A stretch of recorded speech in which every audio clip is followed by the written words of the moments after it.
Lui, il avait un rêve d'enfance, devenir ministre des Finances. Mais en grandissant, la vie l'a tellement secoué, tellement donné des coups, afin de lui faire comprendre sa vraie mission de vie, qui était d'impacter les jeunes. Aujourd'hui, au travers du développement personnel, il réussit à faire des conférences, à réunir des milliers de gens dans des salles pour impacter la jeunesse. Et aujourd'hui, il est le meilleur dans son domaine côté francophone. Il est numéro 1, il arrive à cumuler des j'aime. Tout ça pourquoi? Parce qu'il a suivi sa mission de vie et il a découvert le développement personnel. Et lui, il voulait impacter la jeunesse avec de la musique, ambiancer les jeunes. Mais un jour, après un déclic, la vie le pousse à comprendre que la musique n'était pas son domaine. Mais il se lance dans le développement personnel. Et aujourd'hui, au travers des conférences, de nombreuses conférences autour du développement personnel, autour des mindsets de la jeunesse, il arrive à impacter la francophonie. Il arrive à impacter tout un continent avec la confiance en soi. Des exemples pareils, il y en a plusieurs. Si je commence à citer, on en aura jusqu'à demain, sans s'arrêter. Quand on parle de développement personnel, les gens se disent que bon, c'est un domaine tellement compliqué, comment les autres peuvent le prendre. Mais je vais te le dire d'une manière simple pour comprendre cette définition. C'est juste, c'est connaître soi-même, connaître ses capacités, savoir qui tu veux être réellement et savoir ce qui t'empêche de l'être. C'est ça le développement personnel.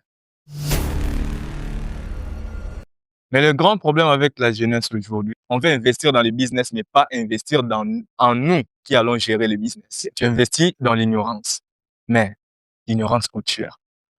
Pour commencer, tu peux aller te former. Il y a des vidéos gratuites sur YouTube. Tu vas, tu tapes. Il y a des Yomi Denzel, Ibrahim Kamara qui font des vidéos sur le e-commerce, le marketing digital et autres. Tu vas, tu te formes gratuitement. Et si tu veux même aller plus loin, tu peux acheter une formation. Car il y a cette phrase qui m'est restée en tête depuis un bout de temps. Si tu sais, c'est bien. Si tu sais faire, là, c'est mieux. Mais si tu sais faire savoir, là, c'est encore mieux. Là, je vais m'expliquer dessus. On a 3 personnes. On prend Marc, Ethan et Zola. On a 3 personnes ici. Marc, il sait c'est quoi le marketing digital. Tu viens, tu lui dis, il te dit, j'ai déjà suivi des vidéos dans le domaine du marketing digital, mais je n'ai jamais osé me lancer. Là, c'est Marc qui l'est. Tu viens chez Ethan. Ethan te dit, je connais le marketing digital, j'ai déjà mon entreprise là-dessus, mais le problème est que je ne sais pas transmettre cette compétence qui est le marketing digital à une autre personne. Mais tu prends Zola. Zola, lui, tu lui demandes, il sait, il connaît le marketing digital, il sait comment lancer une entreprise dans le marketing digital et non seulement il ne s'arrête pas là, il sait faire connaître le marketing digital à d'autres personnes. Donc, il est capable d'apprendre. Et tu comprends qu'avec un seul domaine, tu es capable de transmettre aux autres aussi.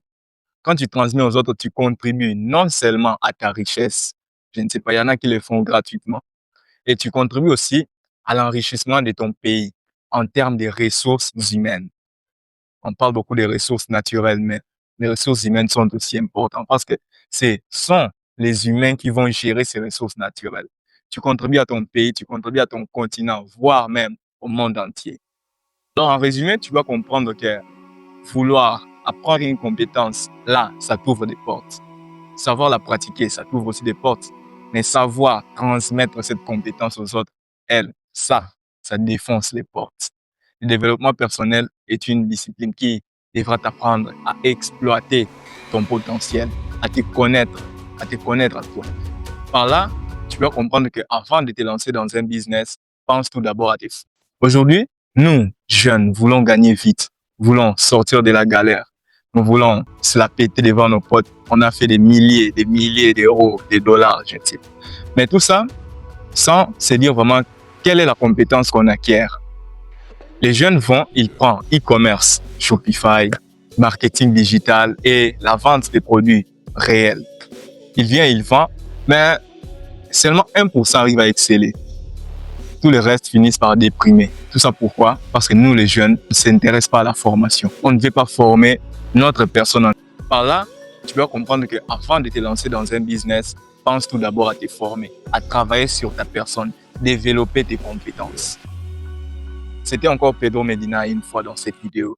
Si tu as aimé la vidéo, n'hésite pas à la liker, à la partager à quelqu'un qui en aura besoin et à me dire ce que tu comptes vraiment faire pour développer ta personne.